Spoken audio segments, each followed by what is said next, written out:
I'd like to thank you all for coming today on behalf of the family. And I have the wonderful honour to stand before you today and speak about our mother's life, Edith Florence Vine. And there is a number of words I'm going to share with you this afternoon, and I want to start by reading words that my brother Michael has put together. And he said of our mother, "The world is a better place for having had the 81 years of life of my mother Edith Vine. Mum was a good person who continuously gave friendship and encouragement to the family, friends and acquaintances. Her mental and physical energy for enterprise and family was never ending, as I'm sure you would be aware of. My earliest memory of my mother's nature is as a preschooler living on our first acreage farm at Tingalpa. Our road vehicle then was an old ute similar to the one on the Beverly Hillbillies TV show, which was upgraded to a two-door black Dodge sedan. So only my brother would remember these details. Mum didn't have a driver's licence, so she promptly taught herself to drive on the dirt road in front of our house. And I do recall being on the back seat. That's about all I can remember hanging on. While Dad worked a day job at Black and White Bus Company, Mum worked the farm growing small crops and especially strawberries. Her knowledge of plants has always amazed me.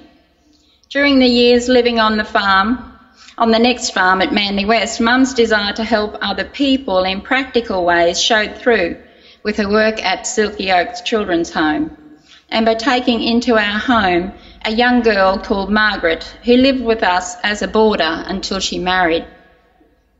Mum's enterprise for dressmaking showed up at this time with a small business making clothing at Wynnum. At nights she worked while we kids watched TV for the first time through the front windows of shops selling the first televisions in Queensland. After moving to a new house at Manly, Mum and Dad decided to build and sell a couple of houses so the profits could go to people in need. The first house went okay, but the second one almost sent them broke.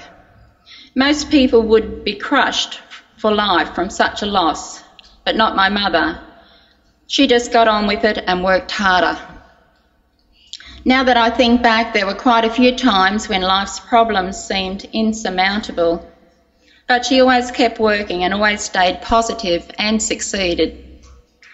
There were 6 more property moves in Wynnum and Capalaba, including the renovation of a haunted abandoned farmhouse, and we could tell you a lot about that experience.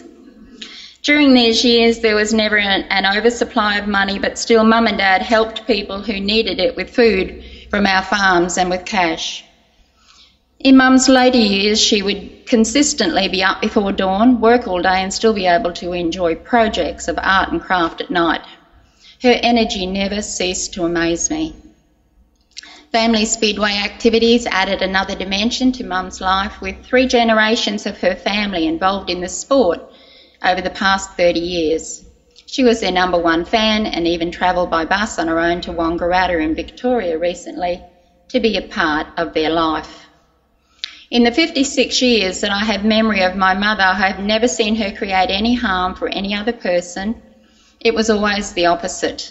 I consider myself very fortunate to have the mother I had and can see the wonderful effect her life has had on so many people around me.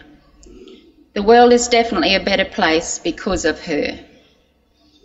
Thank you, Michael. On behalf of my sister, Lindy, she's written of our mother, "I've been thinking recently about my mother's phenomenal capacity for everything. She has celebrated the good times and dealt with life's challenges with dignity and grace. Her strength of character has been an inspiration to me and many others. She gave us a strong foundation of values and love we needed to build our lives on. Family was always her first priority. I don't know how she managed to keep up with so many of us. I do know that she was genuinely interested in the lives of all of her children, grandchildren, great-grandchildren and extended families. Mum was so gifted with her art and craft, she created many unique keepsakes over the years. She managed different business ventures, travelled the world, read hundreds of books, and took computer lessons last year. I feel very fortunate to have always had my mother's unconditional love, support and encouragement. She was truly exceptional and I will miss her forever. Thank you, Lindy. These are words from Margaret, and Margaret is the young lady that came to live in my parents' home when I was still a little girl. And Margaret's written here, I first joined the Vine family as a boarder in 1957 when they lived on Manly Road. I was a teenager when Mum and Dad opened their hearts and their home to me. They became my mum and dad. I had lost my own mother in 1951 and never knew my father. They gave me love without measure, a home and a family to call my own. They encouraged and inspired me to follow my dreams of nursing, fulfilling my destiny. Always treated as a daughter, celebrating the first of many special events in my life, Mum and Dad gave me a wonderful wedding. Mum made my dress and gave us a reception on the front lawn at Manly Road. Mum was always there for me and my family. She accepted everyone for what they were, gave good advice, but left it up to them to take it or leave it.